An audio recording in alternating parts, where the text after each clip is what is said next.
De 2011 à 2019, disait l'ancien Premier ministre, après vice-président Daniel Kablan-Duncan, il disait, je cite, 2 800 000 emplois, dont 222 000 en faveur des jeunes, ont été créés sur la période 2011-2019. Est-ce qu'on sait la proportion d'emplois jeunes sur ce volume-là? De façon très précise, sur les 2 800 000 emplois qui ont été créés, près d'1 800 000 ont été pour des jeunes. D'accord. Sur la période. Dans quel secteur? Mais dans tous les secteurs d'activité, essentiellement dans le secteur agricole. L'agriculture reste encore le premier secteur pourvoyeur d'emplois dans notre pays, mais vous avez eu un développement je dirais, très rapide du secteur des services. Donc, beaucoup de jeunes dans ce secteur ont eu donc des opportunités d'insertion. Vous avez le digital qui prend aujourd'hui donc de l'importance. Et donc, ce secteur aussi a permis, même s'il est lié aussi aux services et à d'autres secteurs d'activité, a permis de mobiliser beaucoup d'opportunités pour les jeunes de notre pays. Alors, une question naturelle qui découle de ce que vous dites. De 2011 à 2019, on a créé 2 800 emplois. Vous ambitionnez de créer de 2020 à 2025 2 millions d'emplois. C'est possible? Oui, c'est possible. Comment vous allez le faire? Mais d'abord, vous devez savoir que le président Ouattara, qui a été élu sur la base d'un programme qui ambitionne créer sur la décennie prochaine près de 8 millions d'emplois. Alors, nous, au niveau donc de la jeunesse, dans cet objectif global pour les 10 prochaines années, l'idée, c'est que sur les 5 prochaines années, nous puissions mobiliser 2 millions d'opportunités pour les jeunes. C'est possible parce qu'en 2011 et aujourd'hui, vous avez un pays qui a retrouvé ses fondamentaux, un secteur privé qui est de plus en plus dynamique, avec des opportunités offertes par ce secteur privé. Vous avez aujourd'hui, dans le secteur de l'agriculture, avec l'orientation économique que nous voulons prendre, l'industrialisation de certains produits, notamment la transformation du cacao, du café, de l'anacarde, avec des usines qui sont en train d'être créées, avec des opportunités qui vont se faire. Vous avez aussi la formation professionnelle dans notre pays qui est en train d'être réformée. Donc, à la base, nous avons de plus en plus de jeunes qui seront bien formés en adéquation avec les besoins du secteur productif. On va y arriver. Je repose encore ma question. De 2011 à 2019, la Côte d'Ivoire a enregistré un taux de croissance record de l'ordre de 8% par an. Oui. Avec la Covid, on annonce 2% pour 2021. On était à 2 800 000 emplois créés pendant que la Côte d'Ivoire connaissait en griffe l'âge d'or. Là, c'est un peu compliqué, ou du moins on amorce assez difficilement ce quinquennat. 2 millions, ce n'est pas trop ambitieux? Alors, je vais juste rectifier. Les 2% de croissance,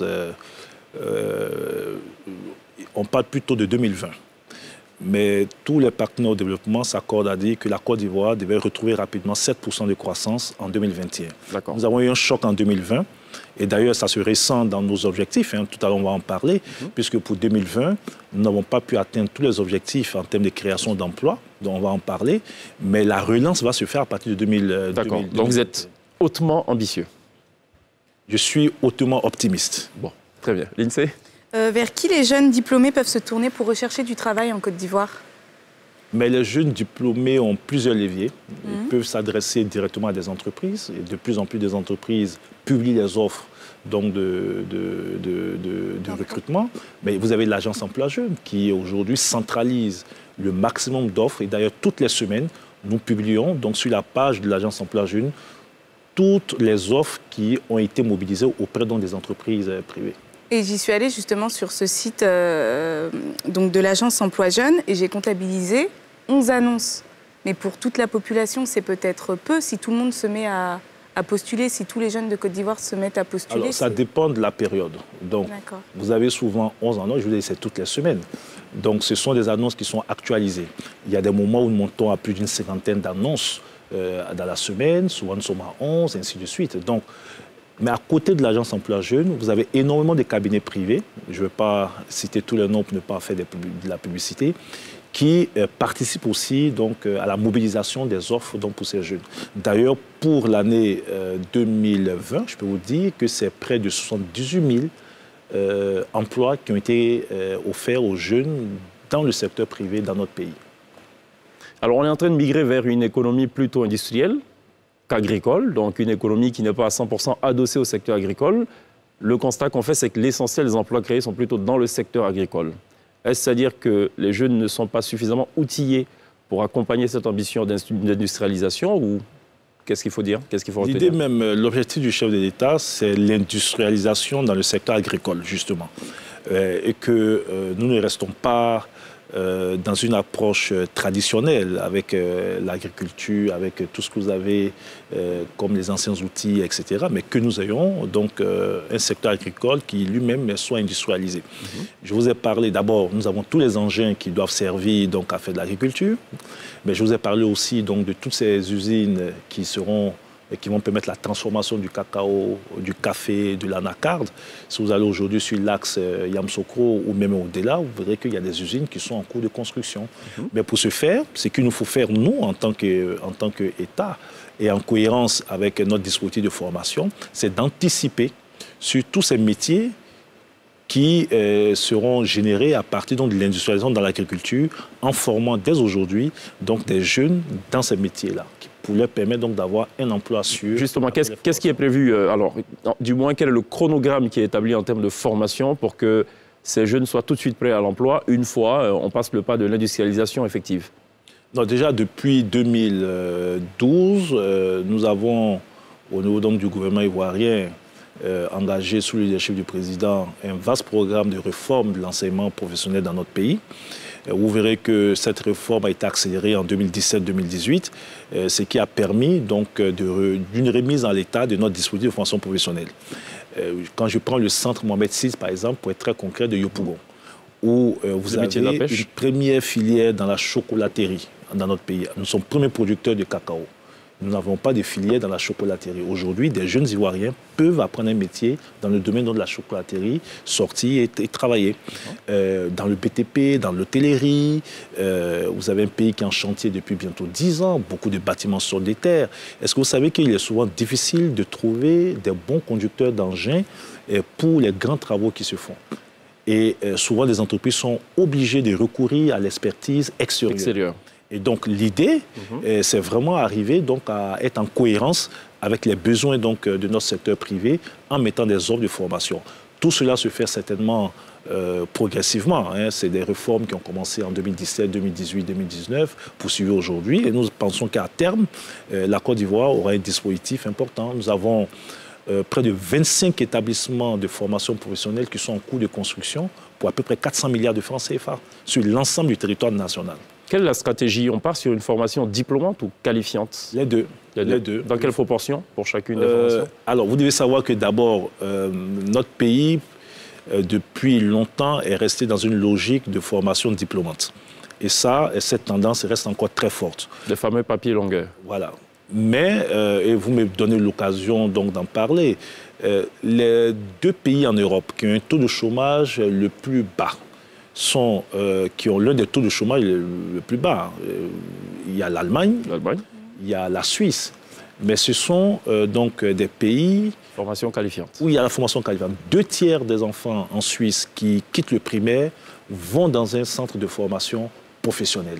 Il nous faut arriver à inverser la tendance et faire en sorte que de plus en plus de nos jeunes soient orientés vers des centres de formation professionnelle et que ces jeunes-là soient opérationnels après 3 ans, 4 ans de formation dans un métier qui puisse travailler, quitte à ce qu'il y ait des passerelles pour que ces jeunes, si ils veulent faire des formations plus longues, que ces jeunes-là puissent donc, par ces passerelles, intégrer des circuits scolaires beaucoup plus longs. Absolument. Et c'est cette réforme-là qui est mise en œuvre depuis 2017 dans notre pays. Moi, je voulais donc justement revenir sur quel est le véritable problème lié à l'insertion professionnelle des jeunes aujourd'hui? C'est une question très vaste. Il y a plusieurs problèmes qu'on peut regarder. Il y avait le problème de la formation des jeunes. Parce que quand vous regardez sous l'angle des entreprises privées, les entreprises vous diront, écoutez, nous sommes en pleine évolution, mais nous avons souvent du mal à trouver des jeunes qualifiés pour faire le travail pour lequel nous avons donc un besoin de main-d'œuvre. Donc, problème de qualification. J'en ai parlé, ça c'est réglé par une bonne formation donc, des jeunes. Ensuite, vous avez aussi, pour l'État, la nécessité de continuer les réformes pour que notre secteur privé soit de plus en plus dynamique et que le secteur privé puisse s'accroître. Parce qu'aujourd'hui, le secteur privé, c'est autour de 800 000 emplois. vous avez dans notre pays, pour les jeunes en âge de travailler, près de 10 à 11 millions de jeunes. Donc, beaucoup sont encore à l'école, etc. Mais quand vous prenez cette population potentielle de travailleurs et que vous avez un secteur privé qui ne crée que 800 000, vous comprenez que le secteur privé, à l'heure actuelle, ne peut pas absorber tout. Et d'ailleurs, c'est pour cela que nous disons que ces jeunes doivent aussi s'orienter vers l'entrepreneuriat, avoir donc cette culture à l'entrepreneuriat. Et pour ce faire, c'est aussi une reconversion des mentalités. Peut-être qu'on aura l'occasion d'en parler. Moi, il faut un accompagnement pour mais bien sûr, l'Agence Emploi Jeunes et d'autres structures se reforment aujourd'hui pour être à même d'accompagner les jeunes vers l'entrepreneuriat.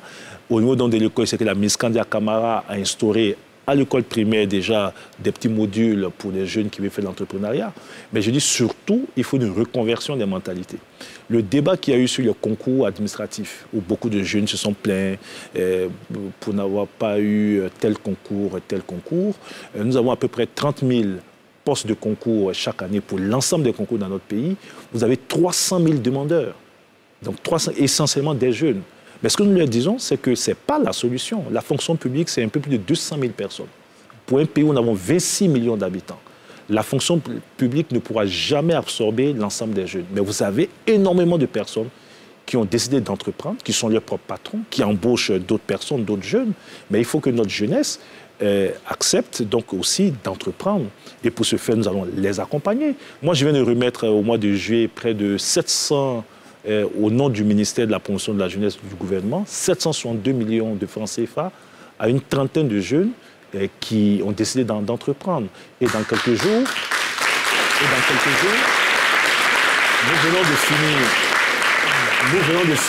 nous venons de finir donc le deuxième comité de certification qui valide les projets. Dans quelques jours, c'est près d'1 milliard de francs CFA dans les prochains jours qui seront remis aussi à des jeunes pour des financements qui vont de 5 millions à 50 millions.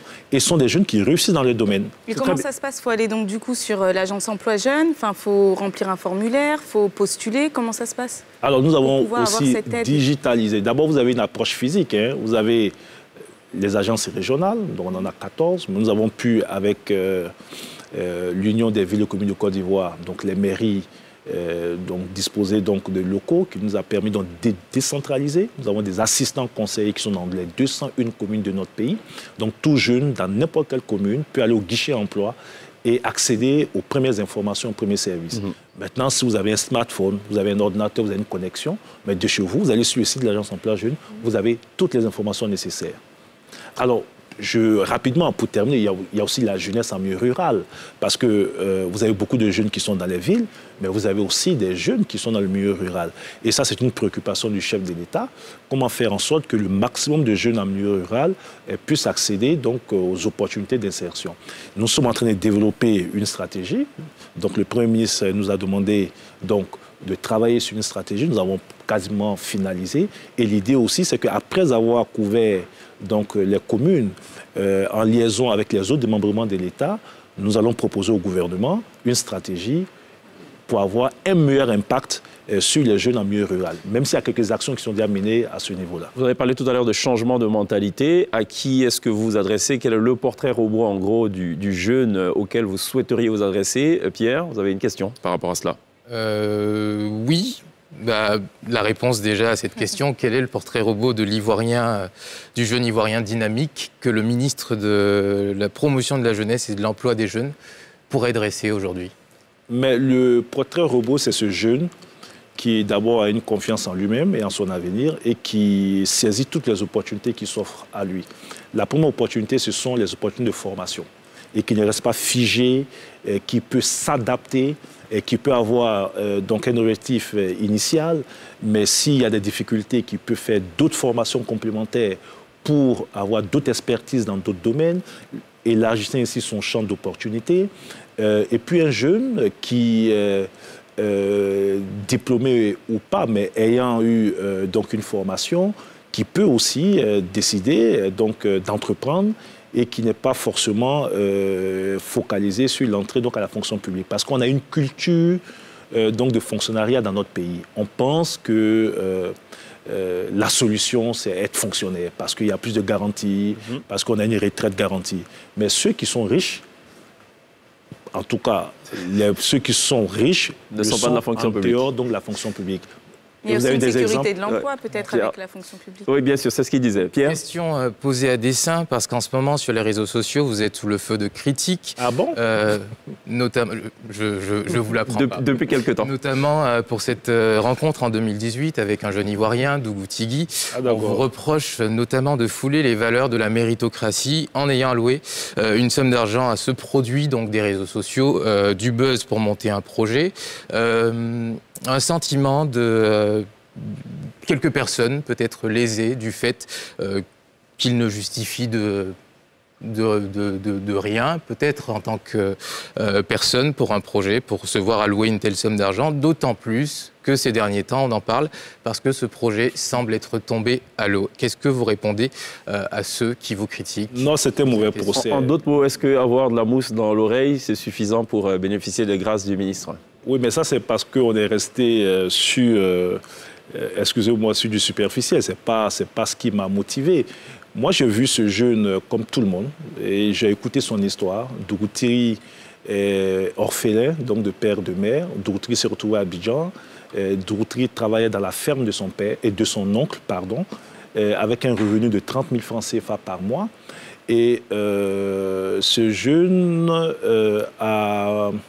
a été l'objet de toutes sortes de curiosités. Après, lorsqu'il a fait son buzz, vous aviez tout le monde qui faisait des vidéos, qui voulait recevoir Dougou Tigui.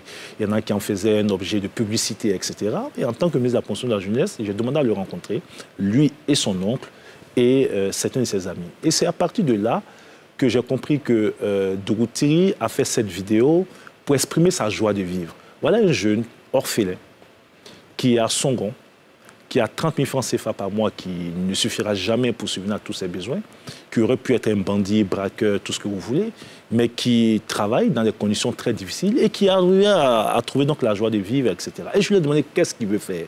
Donc il m'a dit, monsieur le ministre, mon rêve, c'est d'avoir moi-même ma propre ferme. Mais en tant que ministre de la Promotion de la Jeunesse, mon rôle, c'est aussi aider la jeunesse ivoirienne à réaliser donc, son rêve. Et donc, nous avons mis en place tout un dispositif. D'abord, il fallait former Dougou Tigui. Il a passé 2 mois dans un centre de formation à Yamoussoukro parce qu'on ne va pas l'installer pour l'installer. Donc, Dougou Tigui a été formé. Mieux, le jumeau de Dougou Tigui, qui devait travailler avec Dougou Tigui donc, dans ce projet, a été aussi formé. Première garantie pour nous de succès donc, de l'activité de Dougou Tigui. Nous lui avons prodigué beaucoup de conseils parce que nous étions convaincus que le buzz, c'est pour juste quelques temps. Après, il serait face à sa propre réalité. Ensuite, Dougou Tigui, dans le cadre du projet PAPAN, c'est un programme que nous avons avec le ministère des Ressources halieutiques, après avoir nous-mêmes acheté donc, 1 hectare donc, vers Azagué pour Dougou Tigui, nous avons structuré un projet pour à peu près 24 millions de francs CFA, ce qui a permis à Dougou Tigui donc, d'avoir une ferme et d'avoir une habitation donc, sur la ferme. Et le PAPAN était en charge donc, du suivi donc, de l'activité de Dougou Tigui. Je ne regrette pas. Je ne regrette pas. Après, quelle législation qui en a été faite, on peut en débattre, mais je dis, il ne faut pas être méprisant pour tous ces jeunes Ivoiriens. Vous avez le sentiment que la population aujourd'hui est hypocrite sur la question du développement et de ceux qui doivent être mis en avant, qui doivent avoir une chance de tous succès. les jeunes Ivoiriens n'ont pas la possibilité de faire longues études, n'ont pas eu des parents qui leur ont financé leurs études. Vous avez des jeunes qui ont besoin d'une seconde chance de leur vie. Et nombreux sont ces jeunes-là qui n'ont pas la possibilité de faire Bac+5, qui ont arrêté l'école souvent au CE1, au CM2. Est-ce qu'il faut les condamner définitivement? Donc je suis contre le mépris qu'on peut avoir pour une catégorie de la jeunesse ivoirienne. Nous traitons tous les jeunes, quelles que soient les catégories sociales.